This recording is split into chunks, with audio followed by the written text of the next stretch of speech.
안녕하십니까. 지난 한 주간 우리는 대선 정국을 통해서 나라가 많이 혼란하고 많은 사람들이 충격을 받았을 줄 믿습니다. 오늘은 계속 이어서 제9강 혼인잔치의 비유에 대해서, 예수님의 비유, 천국 비유에 대해서 말씀 전하고자 합니다. 오늘 본문은 마태복음 22장 1절에서 14절입니다. 22장 1절 제가 두 절씩 교도하겠습니다. 예수께서 다시 비유로 대답하여 이르시되 천국은 마치 자기 아들을 위하여 혼인잔치를 베푼 어떤 임금과 같으니. 3절. 잠깐만. 3절. 그 종들을 보내 그 청한 사람들을 혼인잔치 오라 하였더니 오기를 싫어하거늘 다시 다른 종들을 보내며 이르되 청한 사람들에게 이르기를 내가 5천을 준비하되 나의 소와 살찐 짐승을 잡고 모든 것을 갖추었으니 혼인잔치에 오소서 하라 하였더니 그들이 돌아보지도 않고 한 사람은 자기 밭으로 한 사람은 자기 사업을 하러 가고 남은 자들은 종들을 잡아 모욕하고 죽이니. 7절. 7절. 임금이 노하여 군대를 보내어 그 살인한 자들을 진멸하고 그 동네를 불사르고 이에 종들에게 이르되 혼인잔치는 준비되었으나 청한 사람들은 합당하지 아니하니 내 거리 길에 가서 사람을 만나는 대로 혼인잔치에 청하여 오라 한데 종들이 길에 나가 악한 자나 선한 자나 만나는 대로 모두 데려오니 혼인잔치에 손님이 가득한지라. 임금이 손님들을 보러 들어올세 거기에서 애복을 입지 아니한 사람을 보고 이르되 친구여 어찌하여 애복을 입지 않고 여기 들어왔느냐 하니 그가 아무 말도 못하거늘. 13절. 임금이 사원들에게 말하되 그 손발을 묶고 바깥 어두운 데에 내던지라. 거기서 슬피 울며 이를 갈게 되리라 하니라. 청함을 받은 자는 많되 택함을 입은 자는 적으니라. 아멘. 예수님은 천국을 곧잘 잔치에 비유하셨습니다. 그 잔치는 그만큼 기쁘고 풍성하기 때문입니다. 오늘 이 잔치는 아들의 혼인잔치라고 얘기하죠. 하나님의 아들은 누구예요? 바로 예수 그리스도의 혼인잔치를 얘기합니다. 우리가 성경에서 이제 하나님과 이스라엘 관계를 남편과 아내의 관계로 이렇게 언약 공식에 이렇게 메타포로 이렇게 표현하고 있는 걸 봅니다. 그래서 우리가 잘 아는 예레미야 31장 32절에도 새 언약을 하나님께서 맺으실 때 내가 그들의 남편이 되었어도 그들이 내 언약을 깨뜨렸음이라 이렇게 말합니다. 하나님은 그들의 남편이 되었었는데도 이스라엘 백성들은 하나님과의 관계에 맺은 남편과 아내의 지켜야 될 그 아내가 지켜야 될 가장 중요한 것이 무엇입니까? 정절을 얘기하는 거죠. 정절을 지키지 않았다는 것을 말하고 있습니다. 그래서 하나님께서 이스라엘을 심판했고 또한 결국은 새 언약을 통해서 하나님께서 새로 이제 있을 새하늘 새 땅을 이룰 하나님 나라를 준비하셨던 걸 봅니다. 우리가 잘 알다시피 이스라엘에는 결혼에는 두 과정이 있어요. 첫째는 결혼에는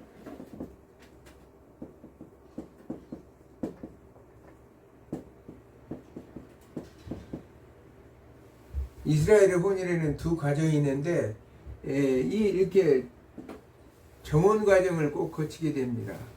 그 이스라엘 백성들은 신랑 될 사람이 신부 집에 가가지고 지참금을 가지고 가게 돼 있다는 거예요. 그 지참금을 가지고 가서 신부 집에 가서 지참금을 드리고 그 신랑과 신부가 그것을 허락하면 그것에서 혼인 계약서를 맺고 다시 집으로 돌아옵니다. 집으로 돌아오고 1년 후에 또는 이제 그 집으로 돌아와서 신랑은 뭘 하느냐? 신부와 같이 거할 거처를 마련하게 되죠.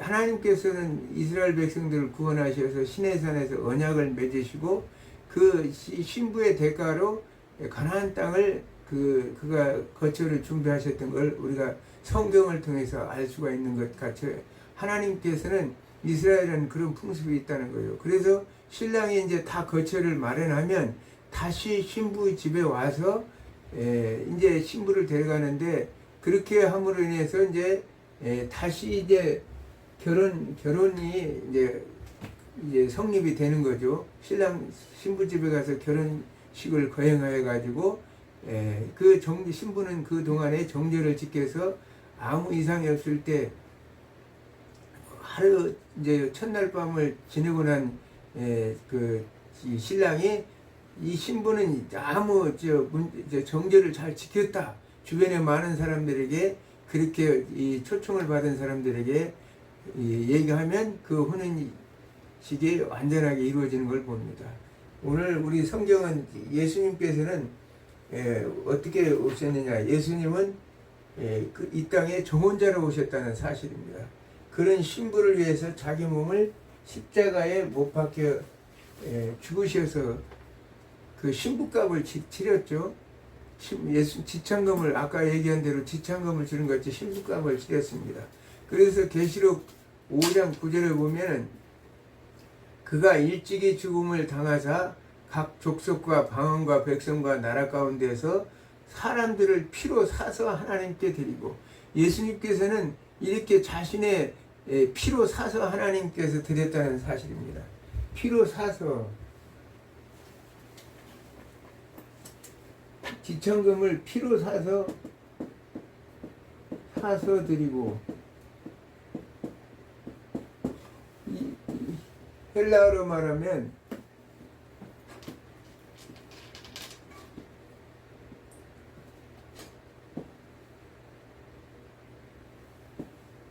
아고라조라는 뜻입니다. 아고라조. 예수님께서는 그 아고라조라는 단어는 뭐냐, 헬라어 사서 드렸다. 그 얘기는 지불하라는 얘기예요.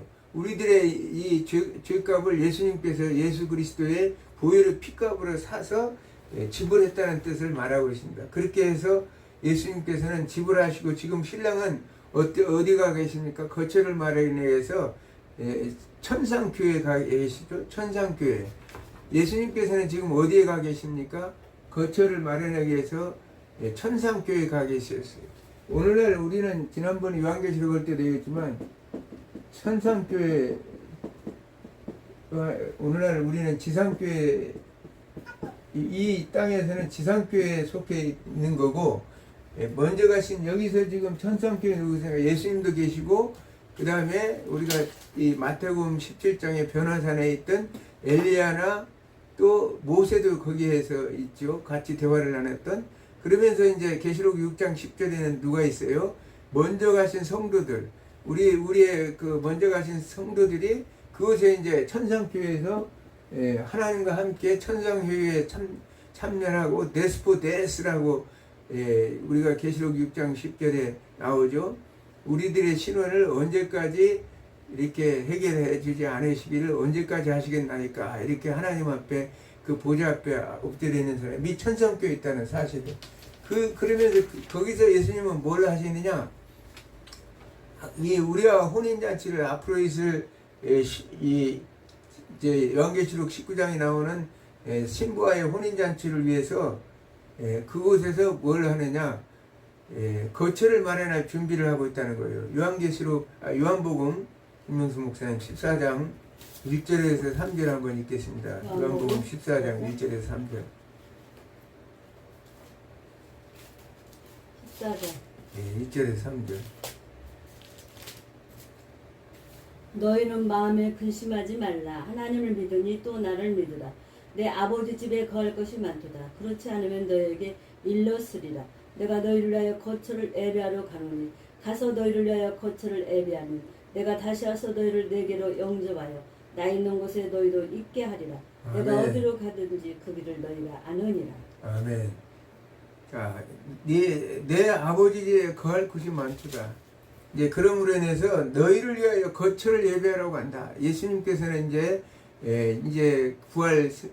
부활하셔서 승천하셔서 어디로 가셨냐?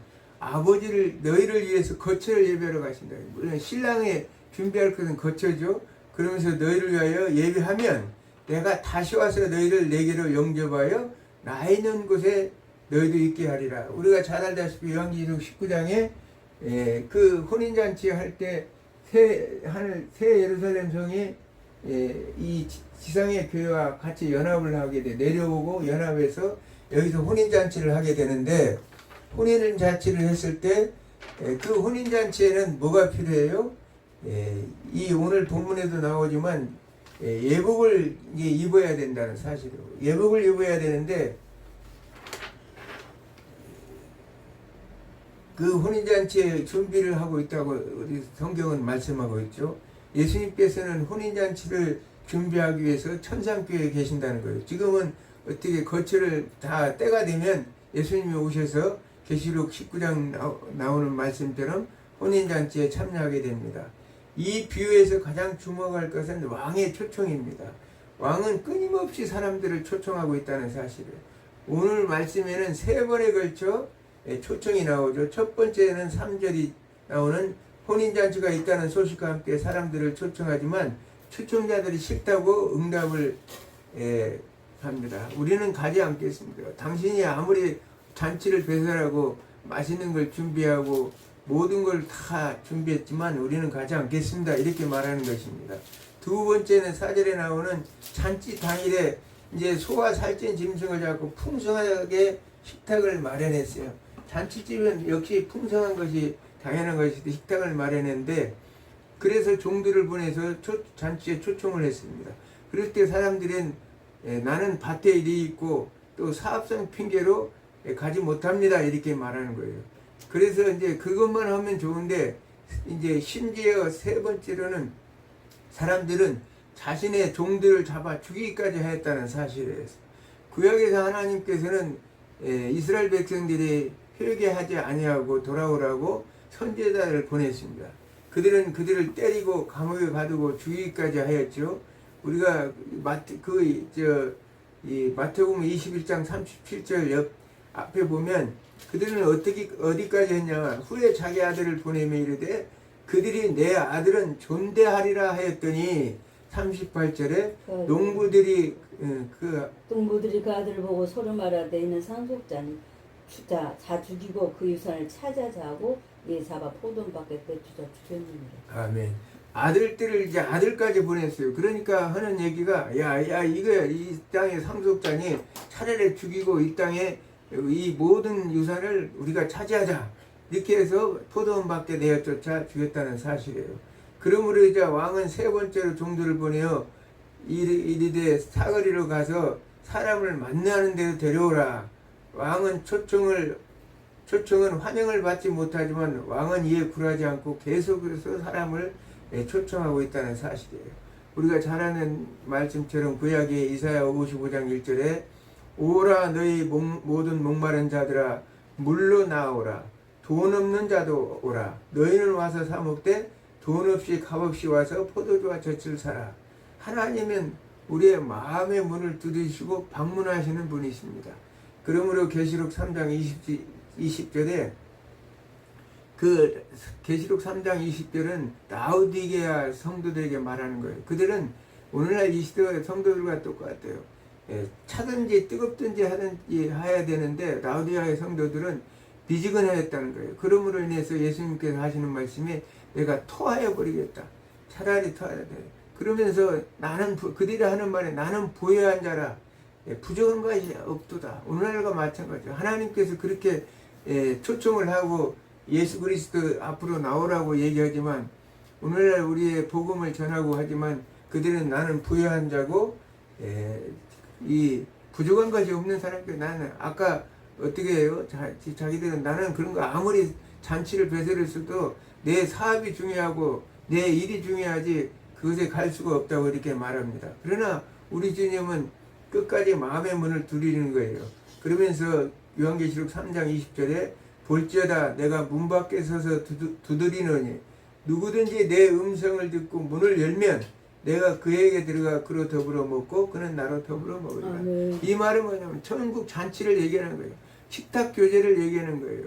식탁 교제, 더불어 먹는다는 건 하나님과 예수님과 우리는 친교 상태에서 같이 연합돼서 한 잔치에 초청된 그 그곳에서 십자교제를 한다는 말씀과 똑같은 것입니다.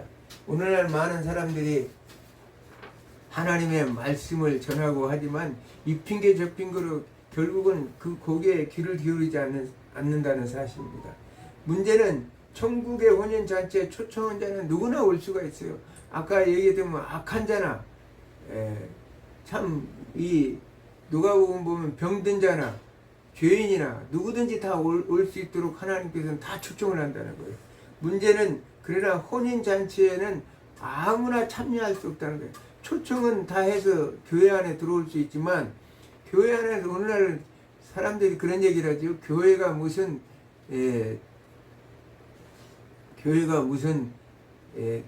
무슨 그런 범죄가 많이 있느냐 이런 말을 하는데, 왜냐하면 교회에도 알곡과 가라지처럼 초청은 받아서 들어왔지만 그러나 선택받은 자는 결국 많지 않다고 14절에도 말하는 것처럼 그렇다는 사실입니다. 그런 면에서 오늘날 세상에 많은 사람들이 하나님 앞에 초청을 받지만 그러나 혼인잔치에는 아무나 참여할 수 없다는 사실을 우리가 알 수 있습니다. 어떤 자들만 참여할 수 있느냐? 11, 12절에 나와 있는 예복을 입은 자들이 많이 참여할 수 있다는 사실이에요. 우리가 계시록 19장 8절에 그 예복을 뭐라고 말하냐면 깨끗한 세마포, 깨끗한 세마포고, 깨끗한 세마포는 성도들의 옳은 행실이라 이렇게 말하죠. 혼인잔치에는 예수 그리스도 동안 보혜의 옷, 의의 옷을 입은 자들만이 들어갈 수 있다는 거예요. 계시록 7장 14절에 보면 큰 환란에서 나온 자들인데 어린 양의 피에 그 옷을 씻어 희게 된 자라고 이렇게 말합니다. 세마포라는 것은 하얀 세마포인데 어떻게 예수 그리스도 보혈의 피로 씻어서, 역설적이죠. 피로 씻으면 붉어야지 그것이 더 하얗게 됩니까? 죄의 모든 것들이 다 제거되고 깨끗한 세마포처럼 그런 옷을, 의의 옷을 입은 자들이 많이 혼인잔치에 참여할 수 있다는 사실을 성경은 이렇게 말씀하고 있습니다. 그런 면에서 우리는 초대교회도 사도들과 복음 전도자들은 증인의 삶을 살았어요. 우리가 여러 가지 했지만 이 세마포 예복은 뭐냐? 성도들의 옳은 행실이라고 그랬죠. 행실. 행실은 증인의 삶을 얘기하는 거예요. 증인, 복음의 증인. 마르티스라고 그랬죠.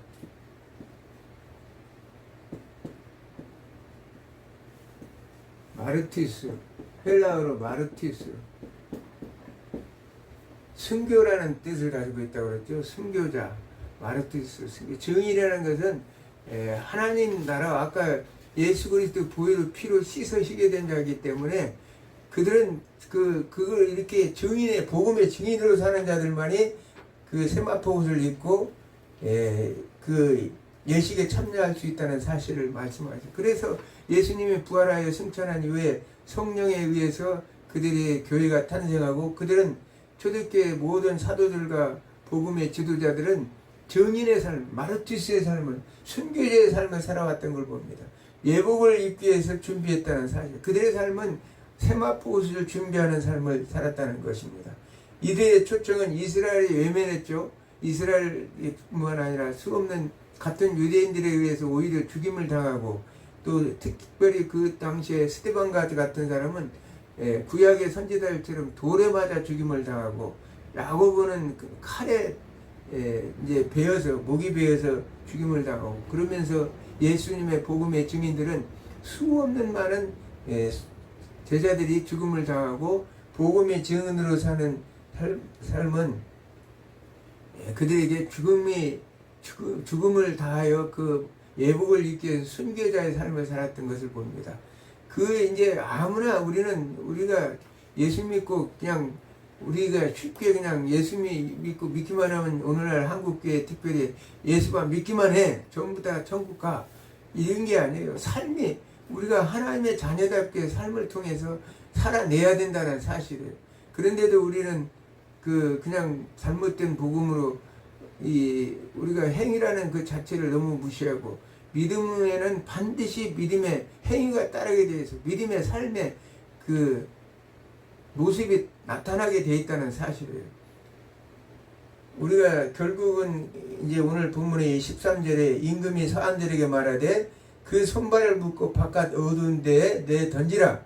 거기서 술피에 울며 이를 갈게 되리라. 이렇게 말씀하고 있습니다. 그러면서 14절에 청함을 받은 자는 많되 택함을 입은 자는 적이니라.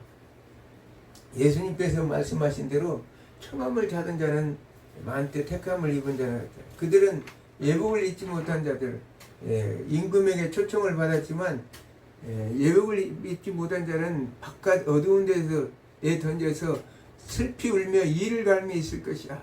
그들은 결국은 어떻게 둘째 사망에 저 불못에 들어가고 저 영원한 수월, 깊이도 알 수 없는 영원한 그 수월에 들어가서 그들은 영벌에 처할 수밖에 없는 존재들이 된다는 사실을 성경은 이렇게 말하고 있습니다.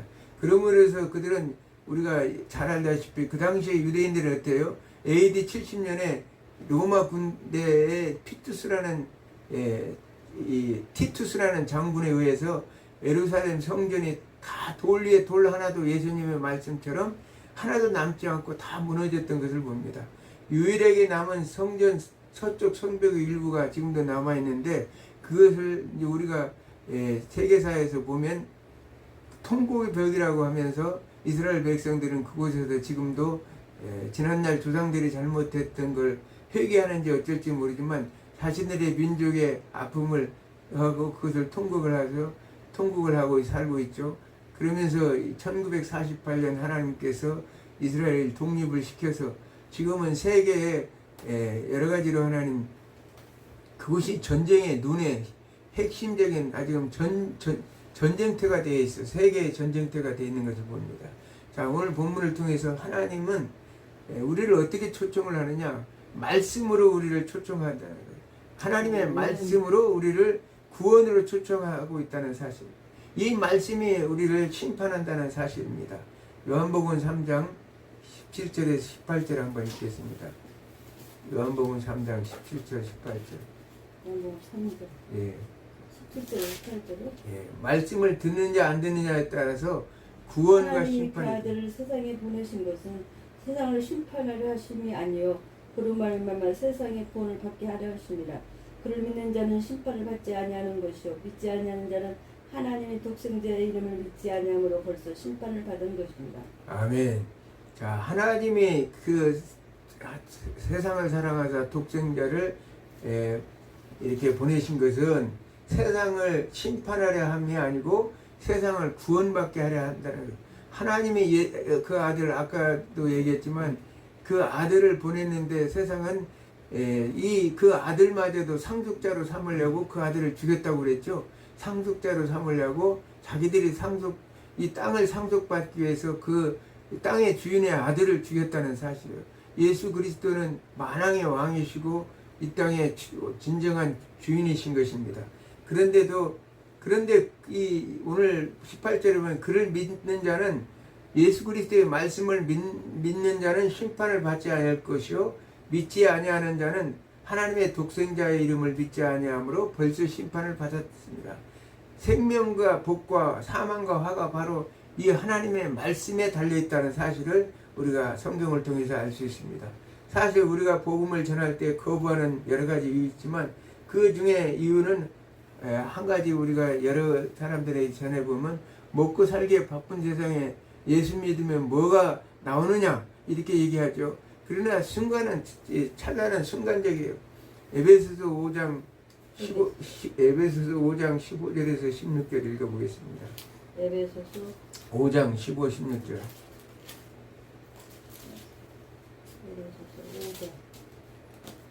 5장 15절에 16절. 15절에서 16절. 아니 5장 15절에 16절. 그런즉 너희가 어떻게 행할지를 자세히 주의하여 지혜 없는 자같이 하지 말고 오직 지혜 있는 자같이 하여 세월을 아끼라. 때가 악하니라. 그러므로 어리석은 자가 되지 말고 오직 주의 뜻이 무엇인가 이해하라. 아멘.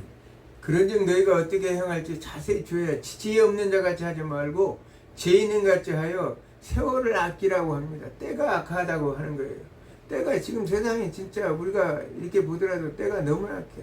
요즘에 참 우리는 어떻게 하면 그러니까 죄가 많은 자를 우리나라 대통령으로 세울 수 있었는지 이해할 수 없지만, 그러나 하나님께서는 하나님의 뜻이 어디 있는지 우리는 이제 하나님의 뜻을 분별해야 돼요. 이 땅의 백성들, 하나님의 백성들이 너무나 죄악에 관영하니까, 오늘 예레미야서를 공부하면서 새벽에 느낀 것은, 바벨론 왕 느부갓네살 왕을 하나님께서 보내서 이스라엘 심판하시고 그들이 이제 회개하고 돌이키게 하셔서 나중에 포로로 귀환시켜서 그들을 새롭게 세우시는 걸 봅니다. 이 땅 위에도 하나님의 그런 깊은 뜻이 있지 않는가. 이게 예수님께서는 지금 마태복음 24장에 말씀하시죠. 이 말세 이제 종말의 때가 되면 그 모든 사람들이 강남산 가마에서 말할 때 때가 악하기 때문에 이제 세상 문화가 거짓된 불법에 행하고 특히 배교 행위가 많이 난다는 거예요. 배교 행위가 오늘날 교회가 서로 잡아 죽이고 서로 미워하는 그런, 오늘도 교회도 마찬가지로 지금 교회가 서로 대립관계에 있어요. 체제 전쟁에서 그것을 그걸 지지하는 자들이 있는가 하면, 또 하나님의 대적 세력들을 지지하고 하나님의 나라를 위해서 또 열심히 일하는 사람들이 있는, 기도하는 사람이 있는 건 그렇다는 거예요. 때가 악하다는, 지금은 마지막, 그러면서 거짓 선지자가 많이 일어나 많은 사람들을 미혹하게 했을 것이다. 불법의 성함으로 많은 사람이 사랑에 식었다는 거예요. 교회가 이미 사랑에 식은 것은 누구나 다 알고 있어요. 그 이웃에 어렵고 자기들이 정말 그렇게 아까 라오디게아 교회처럼 차고 넘치도록 우리는 부족한 것이 없어, 우리는 부유한 거야. 그런데도 그 어려운 주변에 수없는 많은 어려운 교회와 여러 가지 있지만 이미 그들을 나누고 섬기고, 교회는 이 요한계시록 7교회는 무슨 하나의 교회입니다. 유니버셜 처치라고 그랬죠. 보편교회예요. 교회는 보편교회, 숫자에 그리스도 안에서 한 교회이기 때문에 한 교회에서 서로 사랑으로 서로 교제하고 사랑으로 섬기고 나눠야 되는데, 우리는 서로 사랑이 식어버렸다는 사실이에요. 불법이 성황합니다. 교회 안에도 참 말씀에 벗어나서 말씀을 제대로 분별하지 못하고, 말씀을 통해서 하나님께서 우리를 초청하였는데 말씀을 주시고 그 말씀을 듣고 분별해서 너희가 하나님의 뜻을 따라 그대로 행하고 초청하려 했는데 우리가 분별하지 못하고 살아가는 거예요. 오늘날 이 시대라는 사실입니다. 여러분들이 오늘 또 이 말씀을 통해서 청함을 받은 자는, 마지막으로 택함을 받은 자는 적으니라. 청함을 받은 자는 그 하나님 나라의 모든 수없이 많은 인류들을 초청했지만, 그러나 택함을 받은 자는 많지 않다는 사실을 생각하면서 여러분들이 나는 어떠지 할까? 나는 초청을 받아서 비록 교회는 나왔는데, 그러나 과연 내가 아까 마르티스의 삶을 살고 있는가? 증인의 삶을 살고 있는가? 그런 생각을 하면서 여러분들이 한 주간도 여러분들의 삶 속에서 하나님의 말씀을 생각하며 승리하는 삶이 되기를 주님의 이름으로 축원합니다. 아멘. 기도합니다.